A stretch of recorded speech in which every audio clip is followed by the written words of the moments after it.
ఇప్పుడు మనం గణేష్ కమిటీ ఫౌండర్స్లో భాగమైనటువంటి ఒక వ్యక్తి మొట్టమొదటిగా గణేష్ విగ్రహాన్ని స్పాన్సర్ చేసినటువంటి వ్యక్తి సిగ్గుపడుతున్నాడు మన అశోక్ గారు. ఆయన మాటల్లో తెలుసుకుందాం. మీకు ఎందుకు గణేష్ నవరాత్రులు చేయాలనేసి అనిపించింది, ఆయన మాటలో తెలుసుకుందాం. అందరికీ నమస్కారం. మనకి బిఫోర్ మనం ఎప్పుడూ ఇంటి దగ్గర గణపతిని పెడుతుండే, ఆ వ్యవధిలో మనకి అసోసియేషన్ తరపున పెడితే బాగుంటుందని ఒక ఉద్దేశంతో అప్పుడు మనకు ఆఫీస్ అనేది ఉంటుండే అనమాట.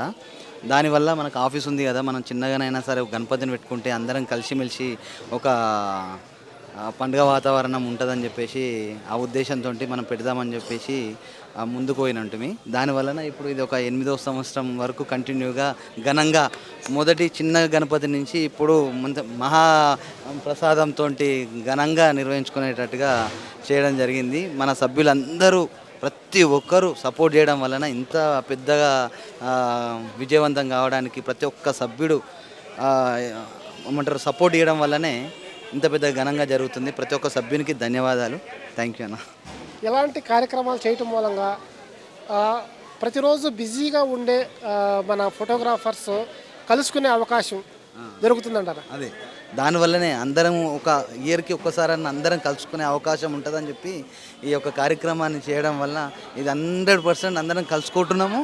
ఇంకా అందరూ ఇంకా దాదాపు అందరు కలుసుకోవాలని కోరుకుంటున్నా, అందరు రావాలని.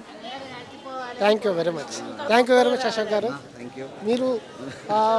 మీరు చేసినటువంటి ఈ కార్యక్రమం ఎంత పెద్దగా అభివృద్ధి చెందినందుకు ఇంకా అభివృద్ధి చెందాలని మనస్ఫూర్తిగా కోరుకుంటూ మన వనస్థలిపురం అసోసియేషన్ తరఫున మీకు చాలా ధన్యవాదాలు. ఓకే అన్న. ఇంకోటి ఈసారి అన్న వాళ్ళ టీం చాలా కష్టపడుతుంది.